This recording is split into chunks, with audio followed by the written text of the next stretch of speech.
Futboldagi imkonsiz 5 ta gol. 5-o'rin Mixail Lankom. Go'yoki oddiy podkatdek tuyulgan, ammo u to'pni shunday kesib yubordiki, to'p to'g'ri darvozaga kirib bordi.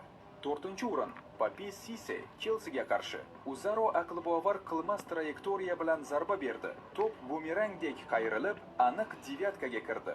3-o'rin Roberto Carlos deyarli burchak bayroqchasidan jinnidek aylangan zarba bilan to'p devorni aylanib o'tib, uzoq burchakka kirib bordi. Chap oyoqning sehri.